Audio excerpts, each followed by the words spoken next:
Hello, I'm John from the Haunt Informer, and today I'm talking to the people that actually run the Lincoln Mill Haunt. Jared here on the left, and Brian. So introduce yourselves, talk about what you do here. Sure. So I'm Jared Bilsack, co-founder of Lincoln Mill Haunted House, and I'm also the architect. So I've been working on the plans and story since about January. Nice. Cool. And I'm Brian Corcadillas, co-founder with Jared. My roles here is more on the administrative side, HR, business, making sure we have our proper permitting and everything, and we're ready to go for opening night. Yes. So I actually got a behind-the-scenes tour from Jared a little while ago, and honestly, for a first-year haunt, I was very impressed. I loved the set design, and I loved how everything looked deteriorated already. I really love that, and all the cobwebs and everything. I love that attention to detail. And when I was talking to him through each room, I love that he had so much backstory to it, because I feel like some haunts don't really have that anymore, so I really appreciate that you have so much.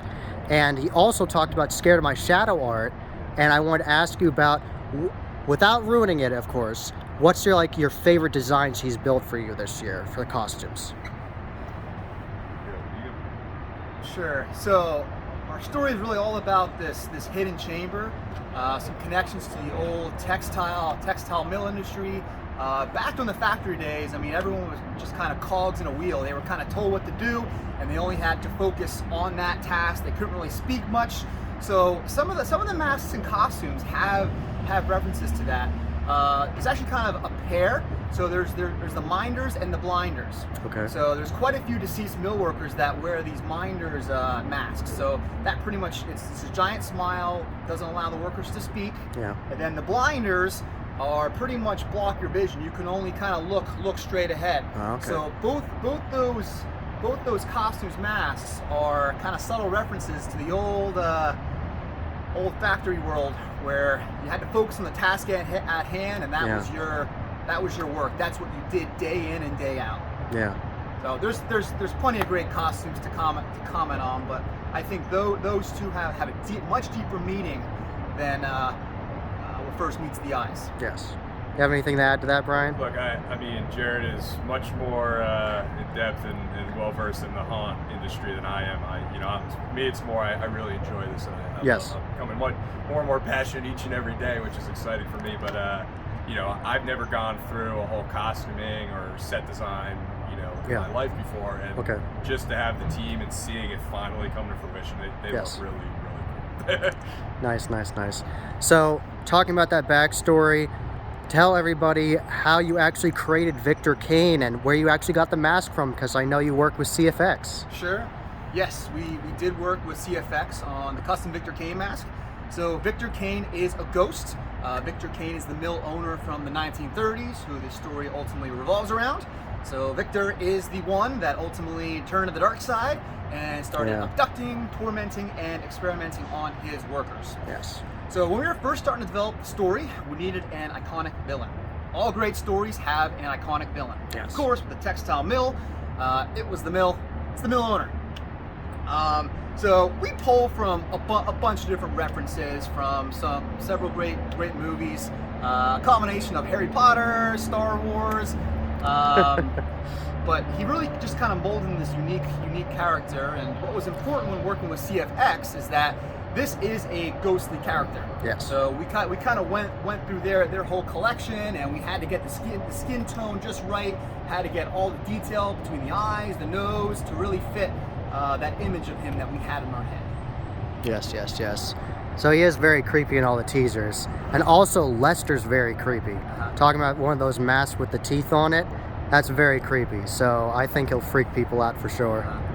So Lester was one of his first mill workers that he abducted. And Lester tried to escape several times. Didn't quite make it out, but Lester is a deceased mill worker. Okay. Now, I saw interesting scares in there with different techniques that I hadn't seen before. And I'm curious, what kind of effects in there that are you most excited to share with people? What do you think is the thing that's going to scare people the most? Like, what's the most disturbing, nightmare-inducing scene you think you have in there? I want to touch on one thing. Okay. And it's, again, I'm coming out of business. Yes. Right? Yes. Before Jared tells you what he believes is right, I think, Jared being a licensed architect, right? really understanding how people perceive space better than most people, right? Yes. The way he's laid this thing out is crazy. Yeah. It's scary. You Yes. don't know what's around turns. Your juxtaposition, how you feel in there. You feel uncomfortable just walking in there with the lights on. Yes. That, I think, just from an architectural standpoint, is so well done that people just have to experience it that way. Correct. Then there's everything else. Yes. That's just the walls. Yes. Right? And the floor below you. Yeah. So there's loads of fun spots in there. It's really hard to pinpoint just one.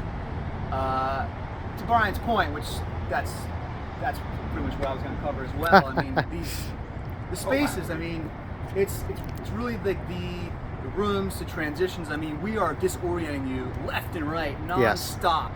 And it took one of our managers weeks to really know the haunt inside. Okay. Yeah. Over 9,000 square feet, like just knowing which door to go through. Yes. Passage, right? It's impressive. So that would be my comment, though. Just the overall layout from this room to that room, the transitions, and introducing elements in certain spaces that really mess with your subconscious mind, and you don't even realize it's occurring. So we pull quite a bit from feng shui, so introducing certain elements that are destructive to others, and they're all kind of carefully positioned and really guiding the guests and orienting the guests as they go through to really mess with them. So they don't know it's happening consciously, but subconsciously, it affects them. Yeah, because I remember going through even with no actors. I walked into one area and immediately when I saw it, I was like, that's creepy. I don't want to go in there. And I went in anyway. It keeps happening. But it kept on happening. It keeps happening, and it's funny to see where those stops are for different people. Yes. So I think the really dark stuff starts to occur. Okay.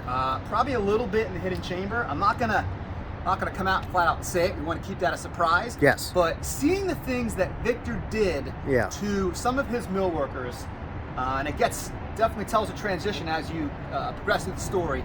Seeing what he did and how his sidekicks and characters assisted with that's some pretty dark stuff. Oh yeah, incredibly. Okay, good. All right.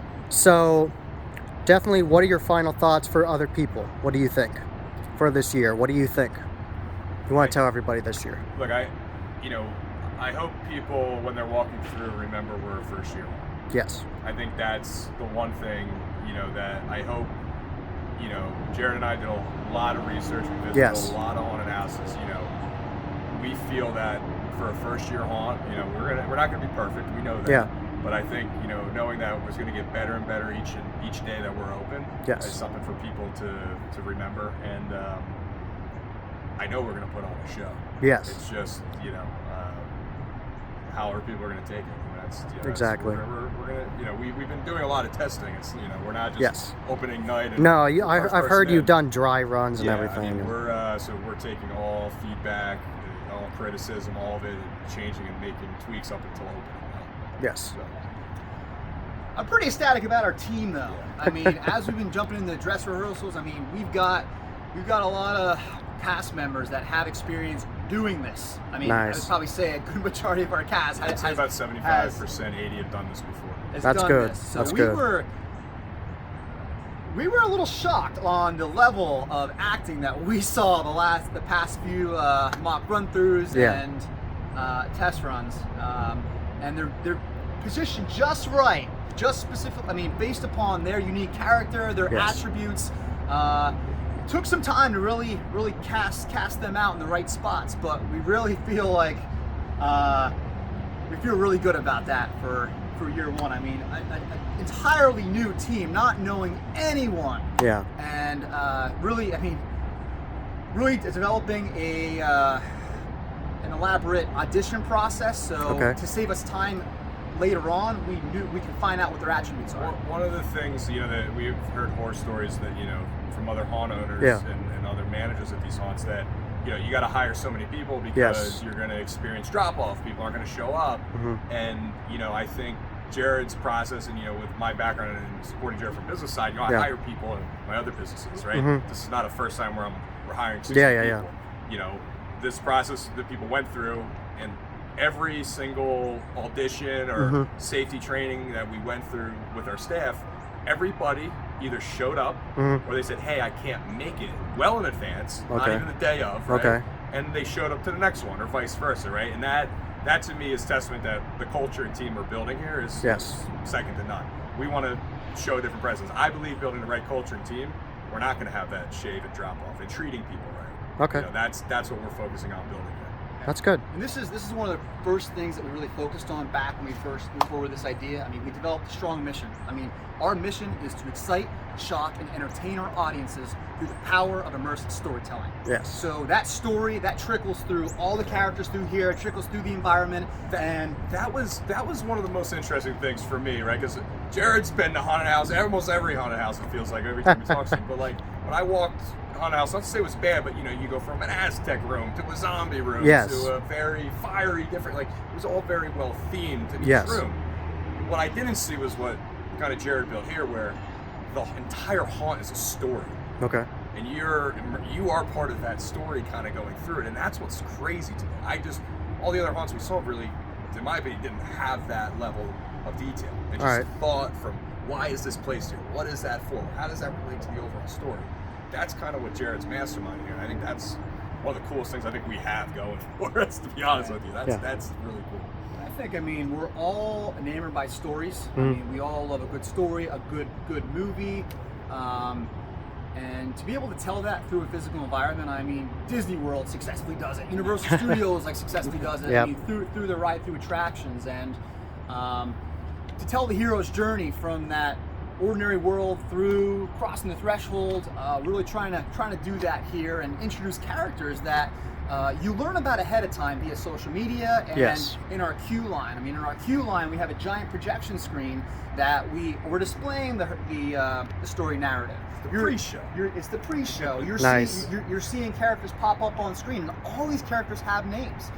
Quite a few of them have been referenced already on social media. So we want, as our guests are coming through, we want to send shivers down their spine when Victor comes around the corner.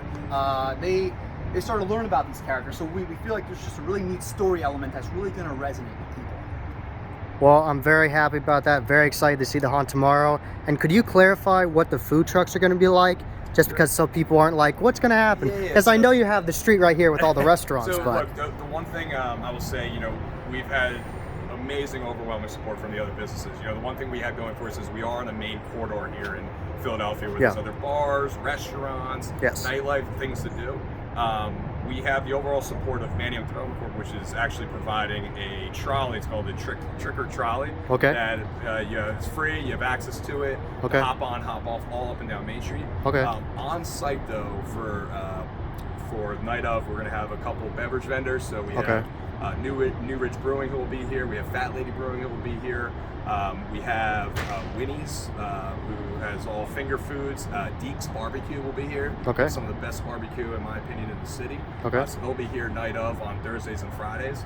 And then Saturdays, you know, we have different vendors throughout the day coming as well. But, you know, what we're selling is it's a night out, right? If you're just coming to this haunt and not also experiencing Manayunk, I think that's a letdown. I think, you know, part of this whole, I think part of coming to this haunt is also engaging with the other businesses that are also doing marketing and doing other Halloween events around our event as well. Yes. So. Another thing I want to clarify is, how's the parking going to work? How do you do the parking for the event? Great question. So one of the things I've been telling people is that Manayunk actually ran a food truck festival here a few months ago. They had 60,000 people in Manayunk for one day. That's a lot of people. Talking with Manayunk and working through that, you know, we're expecting anywhere between 300 to 400 people an hour coming into our haunted. Yeah, that's a lot. Right? Yeah. So fortunately, going for us, we have parking lots flanking all ends of Main Street. Okay. And the Tricker Trolley is also running from the two major parking lots. One is by the movie theater. Okay. And then one is also at Ivy Ridge train station, which is on the other side of Manayunk, and hitting all businesses and parking lots in between, up and down. You can find more information on that on our website. Okay. But we have over 1,000 spots that we know that will be available at any time during that night. Good. Manayunk is also closing off one of their other lots, which is close to the haunt. It's right at 4001 Main Street. that there's Manayunk's, and you can buy tickets through our website for that. That goes directly to Manayunk, Okay. and benefits the Manayunk Development Corps and all that. But those they're selling for $20, which is you can park there, stay overnight, pick your car up in the morning if you go out afterwards. And that there is limited ticketing for that, but they did block that lot off just for anticipating people from the haunted house. Great. So, I'm happy to hear about you have it all planned out. oh, it's we're learning a lot and going through a lot of it, but yeah. And we're going to continue learning moving forward, just like everyone else. Yeah, we actually secured parking for our staff last night too. Oh, nice, nice. Which is a shout out to Little Woods. We have parking now for 30 of our staff cars, which is awesome. Nice. Right next to us, so our staff can come and leave together too. So Awesome. I'm excited about that. So definitely tell everybody where you can reach you on social media and your website. Yeah. Sure.